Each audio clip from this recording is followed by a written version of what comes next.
So today I want to go over the portions of the new covenant. Yes, there are two portions of the new covenant.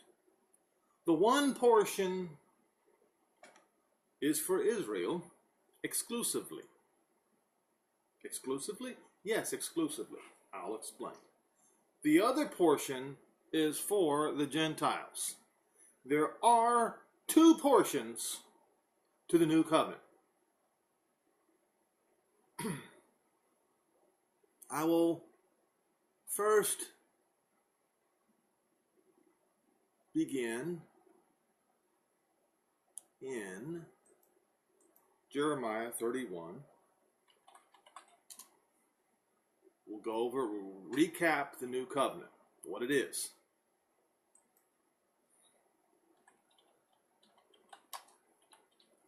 So Jehovah made a promise. Jehovah, our Father in heaven, made a promise by the words to Jeremiah and told him to write it in a book. Okay? And when you, the promise is in Jeremiah 31. Okay?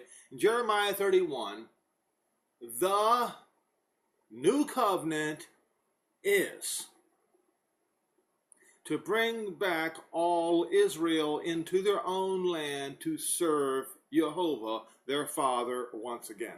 Without a doubt, it is impossible to dispute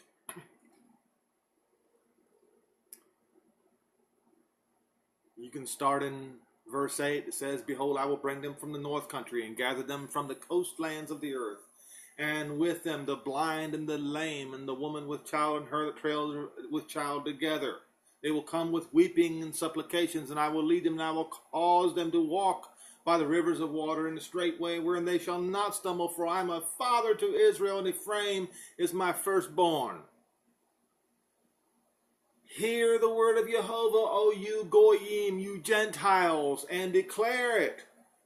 Publish it. Shout it on top of your lungs to the coastlands far, far away." Coastlands do you think these are? I will get to that in just a minute too. "And say, he that has scattered Israel will gather him and keep him again as a shepherd does his flock."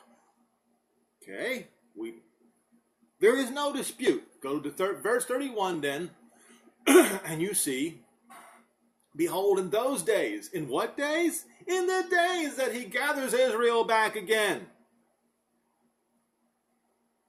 "Saith Jehovah, I will make a new covenant with the house of Israel and with the house of Yehudah." A new covenant. This is the new covenant. Read the rest of it, folks. Let's go to Psalm 65. Just so we know where this publication, where this announcement, where Ephraim has been found. And the announcement will be made to this location.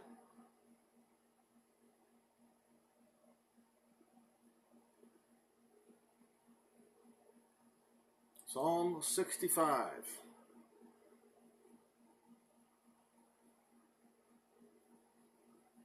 Okay, to the chief musician, a psalm and song of David. Praise waits for you, O Jehovah, in Zion, and unto you shall the vow be performed. What vow? What vow is that? Is it the new covenant? Let's read it and let's find out. "O you that hears prayer, unto you shall all flesh come." That's a huge, huge statement, folks. "Iniquities prevail against me. As for our transgressions, you shall purge them away." Have we not read this in Jeremiah 31, verses 31 through 34? Have we not read that? Verse 4, blessed is the man whom you choose and cause to approach unto you, that he may dwell in your courts. We shall be satisfied with the goodness of your house, even of your holy temple. Verse 5, by terrible things in righteousness will you answer us, O Elohim of our salvation, who are the confidence of all the ends of the earth, and of them that are at the farthest seas. Farthest seas?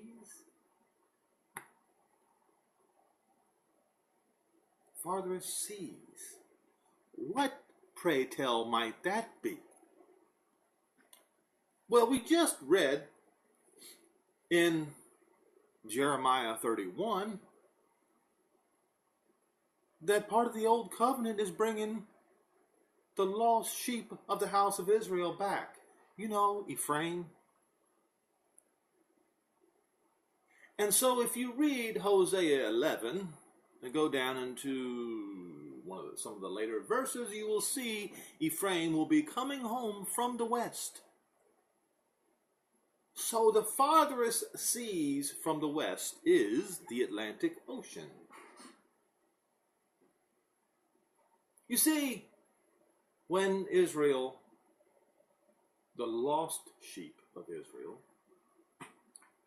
the Jews, first of all, the Jews who know that they are Jews, who are practicing Jews, they're not the lost, but they will be gathered too. But they're not the lost. The lost ones are those who don't know that they are of Israel, have literally become Gentiles. Hosea, read the book of Hosea and you will see.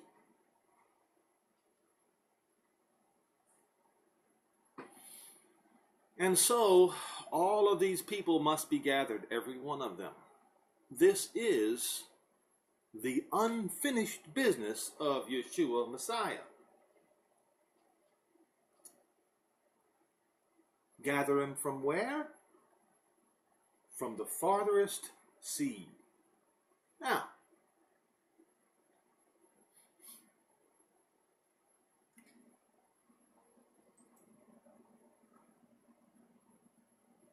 let us go to Isaiah 49.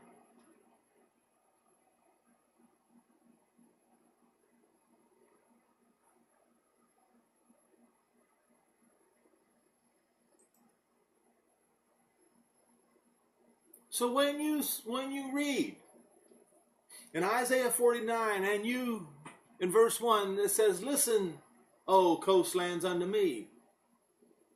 So when he says, "Listen, O coastlands, unto me," that's the coastlands of the Mediterranean Sea.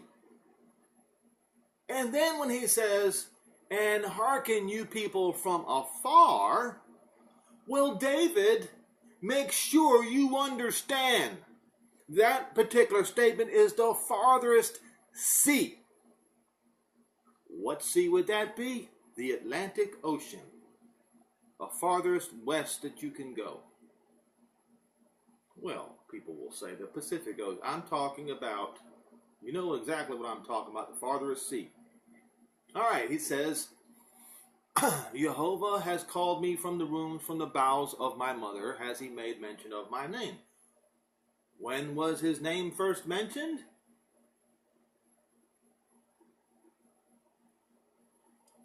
When Gabriel told Miriam that the son that she was going to be given would be named Yeshua or Yehoshua, which means Jehovah is salvation. Jesus or Jesus does not mean Jehovah is salvation. It is an honor to Zeus, who is Satan. Okay. He has made my mouth like a sharp sword. In the shadow of his hand has he hidden me. So he was hidden away from everyone, from the beginning all the way through the days of the prophets. He did not speak at all. Jehovah the Father did. He was hidden away just like my son, before he was born, was hidden away.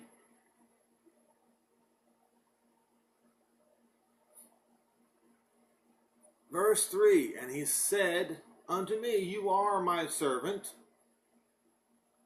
O Israel, in whom I will be glorified. So this servant,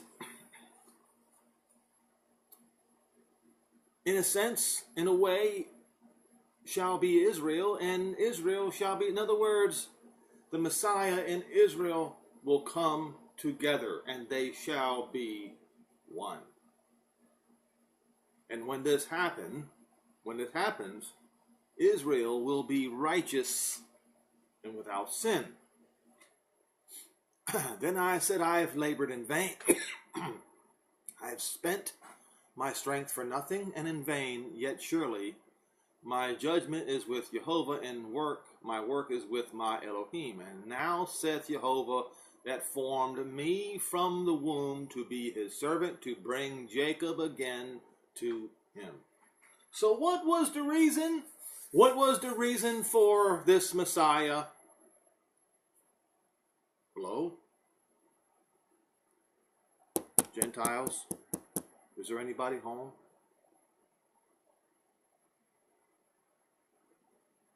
To bring Jacob again to him, even though Israel is not yet gathered,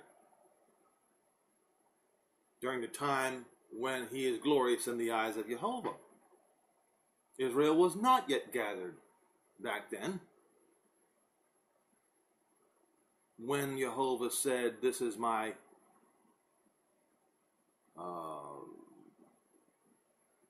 son, this is my begotten son, listen to him. Israel was not yet gathered at that time. So, the time of Israel's gathering was not yet, was not to be at that time. It was to be a time in the future. So, the new covenant for Israel had not been achieved yet.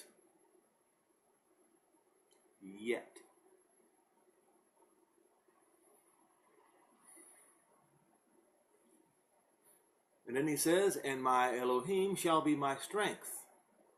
So, once the steps were made, final steps in this intercession for Israel, then it says right here in verse 6, and he said, Jehovah said, it is a light thing that you should be my servant to raise up the tribes of Jacob. It was not near enough. What he suffered was not near enough. Let me rephrase that. What? Just bringing Israel back from all the nations was not near enough for what he suffered. No.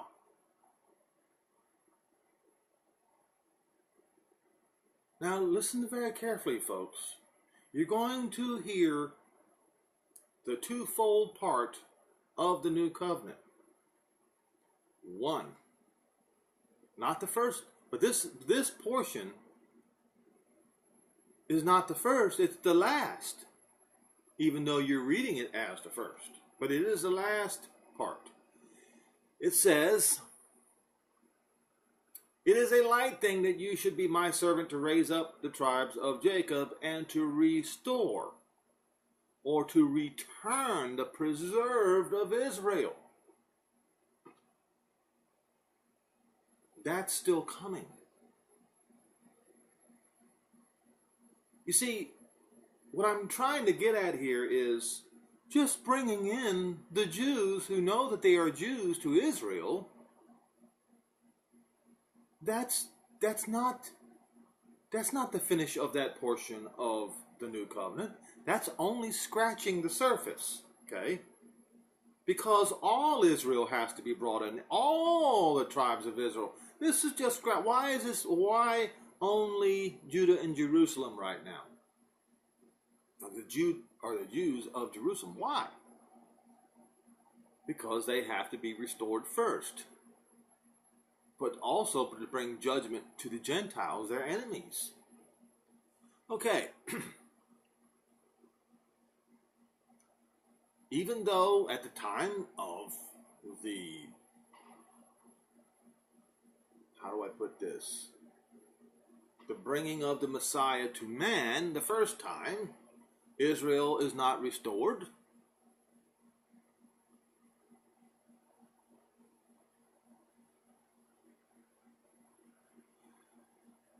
It says, and you shall, yet I shall be glorious in the eyes of Jehovah. Yes, that's where he says, this is my beloved Son, in whom I am well pleased. Hear you him. Okay? And it is a light thing that you should be my servant to raise up the tribes of Jacob and to restore the preserved of Israel. I will also give you for a light to the Gentiles, that you may be my salvation unto the ends of the earth. Now, light to the Gentiles versus, it's not versus, but there is a difference between being a light to the Gentiles and to restore and to return to preserved of Israel back into their land. You see, light to the Gentiles is bringing the truth of the Messiah to them also. And the Gentiles have to then respond to it. If they do not, there is no salvation. The tribes of Jacob in the last days, the preserved of Israel, on the other hand, have to be physically gathered in. These are two different portions of the new covenant. The portion for Israel is different than the portion for the Gentiles. For Abraham, Isaac, and Jacob's sake, Israel in the last days must be gathered in, all of them, not one stitch, not one drop of blood of Israel to be left behind.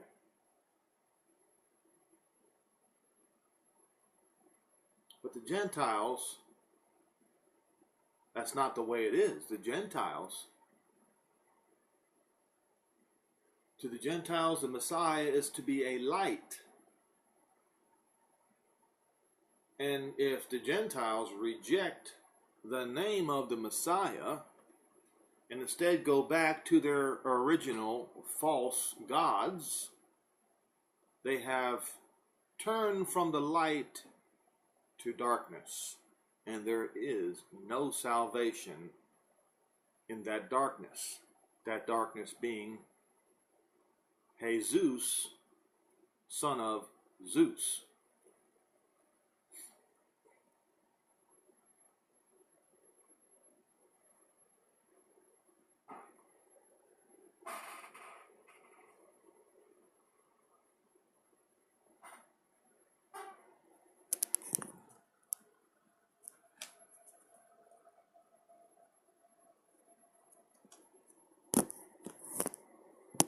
Well, something happened to my tablet there, and I'm trying to get this this back on now. So as to recap, what I'm saying is that there are two distinct portions of the new covenant. Now,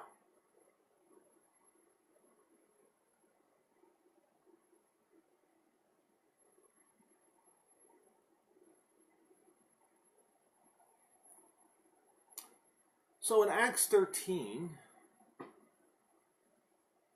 Paul began the light to the Gentiles portion. Paul being the only apostle to the Gentiles. And so we start in verse 42. In those days, that particular generation that was to kill the Messiah was a crooked generation, was a generation that rejected salvation. But the last generation of Jews, the last generation of Israel, will embrace salvation, you see.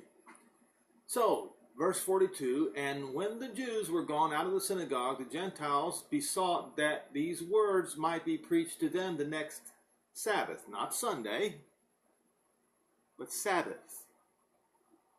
Folks, Gentiles, did you hear that? Did you read that? The next Sabbath. At the synagogue. Not at your steeple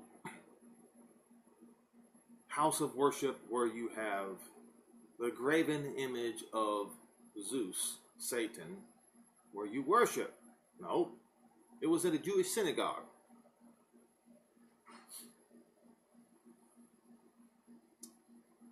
Now, when the congregation was broken up, many of the Jews and religious proselytes followed Paul and Barnabas, who, speaking with them, persuaded them to continue in the grace of Jehovah. And the next Sabbath day came almost the entire city together to hear the word of Elohim. But when the Jews saw the multitudes, they were filled with envy and spoke against those things which were spoken of by Paul, contradicting and blaspheming. And when Paul and Barnabas waxed bold and said it was necessary that the word of Jehovah should first be spoken to you, the Jews, but seeing as you put it away from you and judge yourselves unworthy of their everlasting life, these were the leaders of that last generation, folks. Not all of Jewry, as Christianity, Constantine Christianity claims. But seeing as you put it away from you and judge yourselves unworthy of everlasting life, we turn to the Gentiles. Verse 47, for so has Jehovah commanded us, saying, I have set you to be a light of the Gentiles, that you should be for salvation unto the ends of the earth. And when the Gentiles heard this, they were glad and glorified the word of Jehovah, and as many as were ordained to eternal life believed. Well, today, the Gentiles don't believe anymore. And now there is no longer eternal life ordained in the Gentiles. Why? It would be. It could be. It should be. But it's not. Why? Because like the crooked generation in the time of Paul, so have the Gentiles in the last days become a crooked generation. Now look, folks, this crooked generation that I speak of the Gentiles, is not just the generation that I'm living in and speaking to you right now. No. This crooked generation began with Constantine. Generation after generation after generation of crookedness, murder, and mayhem.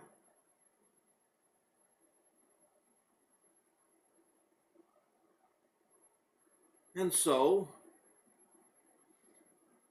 the word of Jehovah was published throughout all the region, but the Jews stirred up the devout, honorable women and the chief men of the city and raised persecution against Paul and Barnabas and expelled them out of their coasts.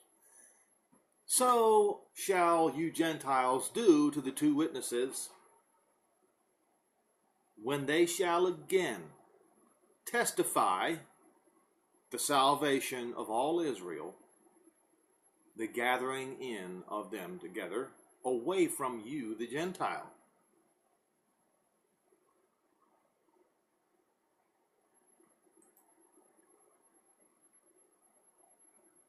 So, one more passage I want to go to.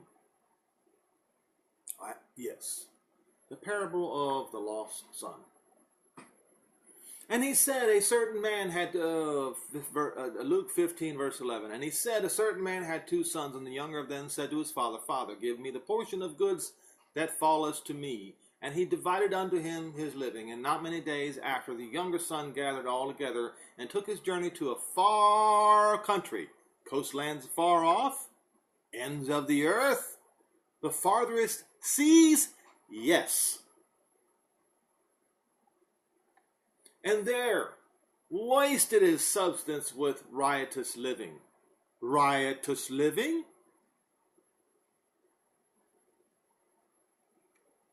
And when he had spent all, there arose a mighty famine in the land, and he began to be in want. Mighty famine? When does this mighty famine take place? Well, one took place during the days of, what was that? Claudius. During the days of Caesar Claudius. Okay? Listen to this. Check this out. And then he went and joined himself to a citizen of that country. He joined himself to the Gentiles. He lost his identity forever. Or was it forever? What happened? What happened to these Israelites? They were forced into slavery. They were forced to be the farmers, the peasants of Europe.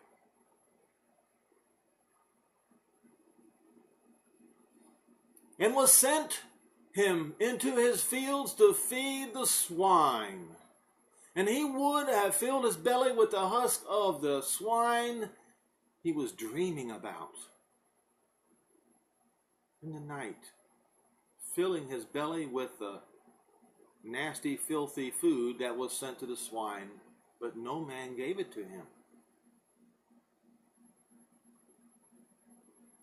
Then he came to himself. When? When the Holy Spirit suddenly falls upon all Israel. He said, how many hired servants of my father's have bread enough to spare, and I perish with hunger? I will arise and go to my father, and I will say unto him, Father, I have sinned against heaven and before you. I am no more worthy to be called your son. Make me as one of your hired servants. And he arose and came to his father. Yes, the lost 10 tribes are going to be hungry, awakened, and come back to the Father humble and say, we're not worthy. So he said unto his father, Father, I have sinned against heaven and before you. Oh, first of all, I forgot. I need to continue here. Then he arose and came to his father. But when he was yet a great way off, his father saw him and had compassion, and ran and fell on his neck and kissed him. And the son said unto him, Father, I have sinned against heaven and in your sight, and no more worthy to be called your son. But the father said to his servants, Bring forth the best robe, put it on him, and put a ring in his hand, and the shoes on his feet. And bring here the fatted calf, and kill it, and let us eat and be merry. For this my son was dead and is alive again. He was lost and is found. And they began to make merry. Now his elder son. Who is the elder son? Judah. That's right. Judah was not lost. Well, portions of Judah were not lost. Judah and Jerusalem. The elder son was in the field, and he came and drew nigh unto the house, and he heard music and dancing, and he called one of the servants and asked what these things meant. And he said unto him, Your brother is come.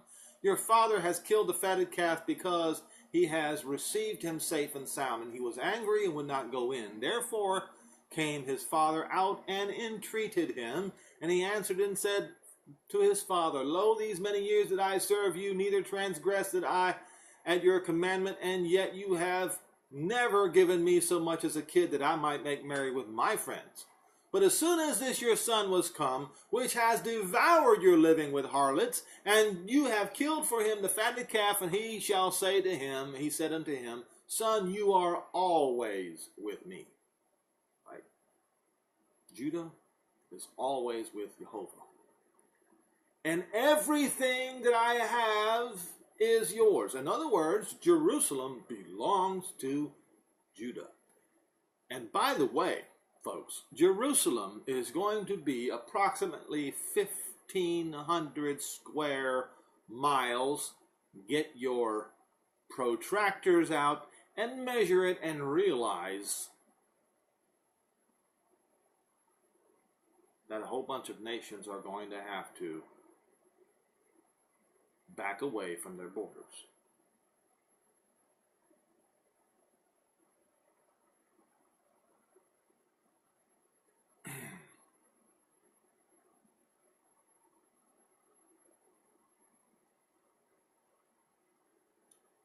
Son, you are forever with me, and all that I have is yours. You see, everything Jehovah the Father is going to give everything to Yeshua Messiah, who is of the tribe of Judah. Judah will have all of Jerusalem. Now, within the walls of Jerusalem will be gates, 12 gates, each one with each of the tribes of Israel.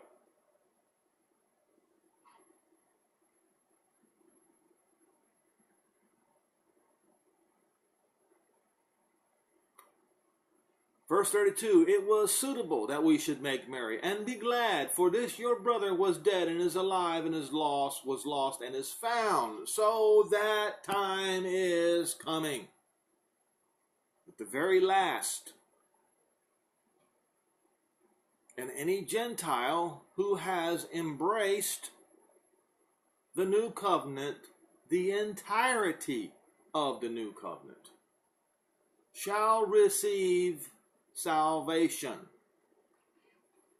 But any Gentile who accepts the fact that the light, that Yeshua Messiah is to be a light to the Gentiles, but rejects the fact also that Israel must be gathered in, that Gentile has forfeited salvation.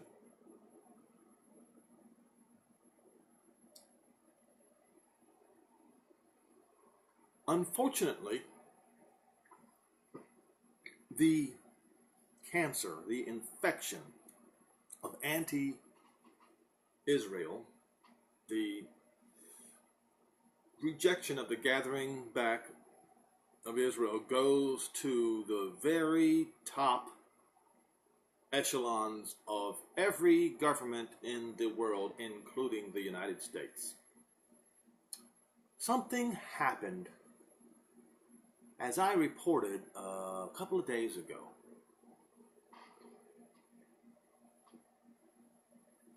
Member of the House of Representatives, DeSantis. I'm going to try to look this up. Golan. Ron DeSantis, I believe it was. He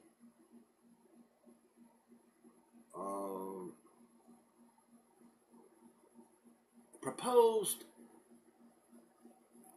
to insert in a greater bill that that the United States should recognize the sovereignty of Israel over the Golan Heights. Now, I'm going to read this from the Times of Israel. This is very dismaying. This was written yesterday. So the title is House Scraps Proposal for U.S. Recognition of Israeli Sovereignty in the Golan Heights. The House of Representatives shelved a Republican lawmaker's proposal for the United States to recognize Israeli sovereignty in the Golan Heights following reported opposition from party leaders and members of the White House. What? What just happened here? Representative Ron DeSantis of Florida had introduced a non-binding proposal last week to the Congressional Committee on Foreign Affairs, of which he is a member, saying that although symbolic, its approval could encourage the administration to take a position on the matter. The proposal, however, was shelved and prevented from coming up for a vote this week as part of the National Defense Authorization Act, which the House passed on Thursday. I don't know why my Golan Heights amendment was not made in order and thus denied a vote, DeSantis told the Washington Free Beacon news site. It was a germane amendment that would have provided the House with a chance to add clarity to the broader U.S. policy vis-a-vis Syria. How could we even contemplate supporting anything other than the application of Israeli sovereignty to such a strategically significant area, especially given the plethora of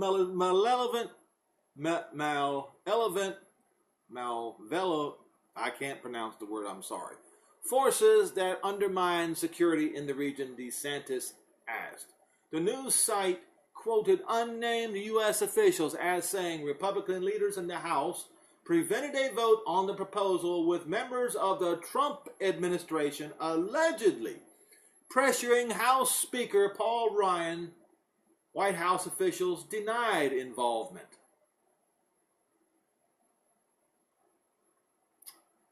What will these people do when the New Jerusalem is to be expanded 1,500 square miles? When they won't even acknowledge Israel's ownership of the Golan Heights? You see, folks, I have long suspected the pro-Israel stance in the government of the United States, I'm not saying among the people per se, in the government to be, best case scenario, lukewarm. I'm being nice about this. And of course, when you read the book of Revelation, and when John sends a written message to the church in Laodicea, lukewarmness will get you spat out. This government, by rejecting Israel's, and look, folks, you got to understand here, the committee that this was sent to had 10 Republicans and 5 Democrats. This would have passed the House of Representatives easily. But the leadership, Paul Ryan and the Trump administration, look, Donald Trump had gotten rid of all his anti-Israel cabinet members with the exception of one. And a Secretary of Defense has really nothing to do with this Golan Heights issue.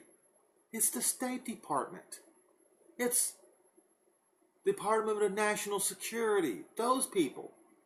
He got rid of these anti-Israel top leadership in the State Department and the National Security Advisor. Lukewarm. At best, at worst, enemies of Israel. Leaving open, now I understand that these things must happen so that the words of the prophets can be fulfilled. But remember what it is written.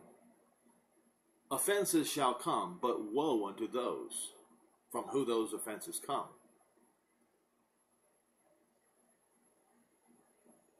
What this does, this allows an avenue for Russia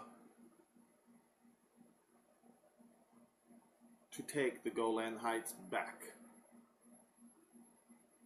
and bringing about the Ezekiel 38-39 war.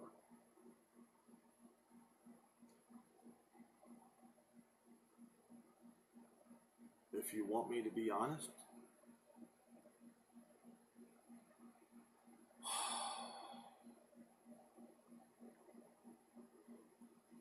take a little bit of liberty here.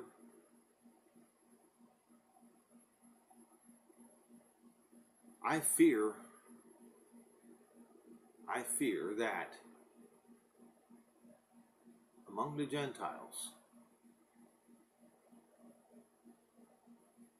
that I might only be able to count on one hand those who recognize that the gathering of Israel, that all Israel back to the Holy Land, is actually the new covenant.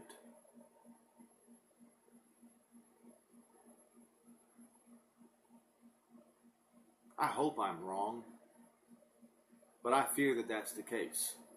I am very, very concerned about this. The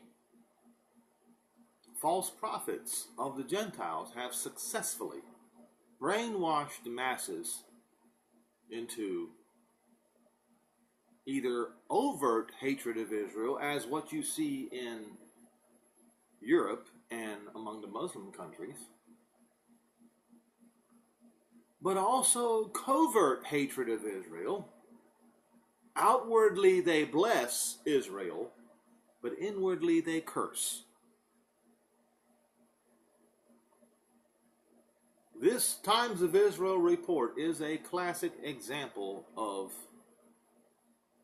blessing with their lips, but inwardly they curse. It's such a shame that this has happened. I had hoped, I really, really did hope that the Trump administration and the leadership in the Republican Party would go all the way with the truth. It's not wrong. It's not Pollyannish of me to hope that. Why not? Why can't we do something right here?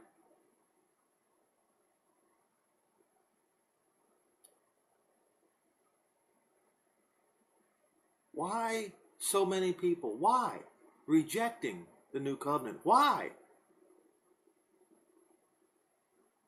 It's astonishing. It's astounding. But I will keep talking about it. I know very few will listen. What else can I do?